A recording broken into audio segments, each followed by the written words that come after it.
ಇನ್ನು ನೀರಿನಲ್ಲಿ ಸಿಲುಕಿ ಪರದಾಡ್ತಿದ್ದವರ ರಕ್ಷಣೆ ಆಗಿದೆ. ವೃದ್ಧೆ ಮತ್ತು ಇಬ್ಬರು ವಿಶೇಷ ಚೇತನರ ರಕ್ಷಣೆ. ರಕ್ಷಣೆ ಮಾಡಲಾಗಿದೆ. ಕಲಬುರಗಿ ನಗರದ ಗಾಂಧಿ ಲೇಔಟ್ನಲ್ಲಿ ಘಟನೆ ಆಗಿದೆ. ಸಂತ್ರಸ್ತರನ್ನ ಅಗ್ನಿಶಾಮಕ ಸಿಬ್ಬಂದಿ ರಕ್ಷಿಸಿದ್ದಾರೆ. ಮಹಾಮಳೆಗೆ ಉಂಟಾಗಿರುವಂತಹ ಪರಿಸ್ಥಿತಿ ಇದು.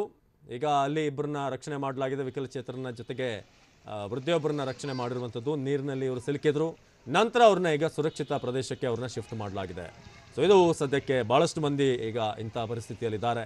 ಕಲಬುರಗಿ ನಗರದ ಗಾಂಧಿ ಲೇಔಟ್ನಲ್ಲಿ ಸಂತ್ರಸ್ತರನ್ನ ಅಗ್ನಿಶಾಮಕ ದಳದ ಸಿಬ್ಬಂದಿ ಬಚಾವ್ ಮಾಡಿದ್ದಾರೆ. ಅಲ್ಲಿಂದ ಸುರಕ್ಷಿತವಾದಂತಹ ಸ್ಥಳಕ್ಕೆ ಜಾಗಕ್ಕೆ ಅವ್ರನ್ನ ಶಿಫ್ಟ್ ಮಾಡಲಾಗಿದೆ.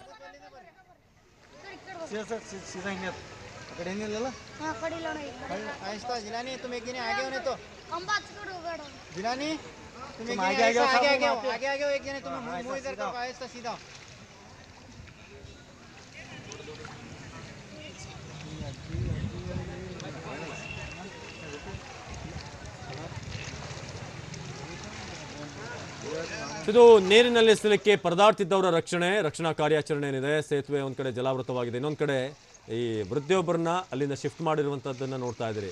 ಇದಕ್ಕೆ ಸ್ವಯಂ ಸೇವಕರು, ಅಗ್ನಿಶಾಮಕ ದಳದ ಸಿಬ್ಬಂದಿ ಬಹಳಷ್ಟು ಕೆಲಸಗಳನ್ನ ಮಾಡ್ತಾ ಇದ್ದಾರೆ. ಮೆಚ್ಚಬೇಕಾದಂಥ ಕೆಲಸಗಳು ಇವೆಲ್ಲವೂ ಕೂಡ. ವೃದ್ಧೆಯೊಬ್ಬರನ್ನ ಅಲ್ಲಿಂದ ಅವ್ರಿಗೆ ನಡೆಯೋದಕ್ಕೆ ಸಾಧ್ಯ ಇಲ್ಲ, ಪಾಪ ಅಲ್ಲಿ ನೀರಷ್ಟು ಮಟ್ಟಿಗೆ ನಿಂತಿದೆ. ಸೊ ಇಂಥವ್ರನ್ನ ಈಗ ಶಿಫ್ಟ್ ಮಾಡಲಾಗ್ತಾ ಇದೆ.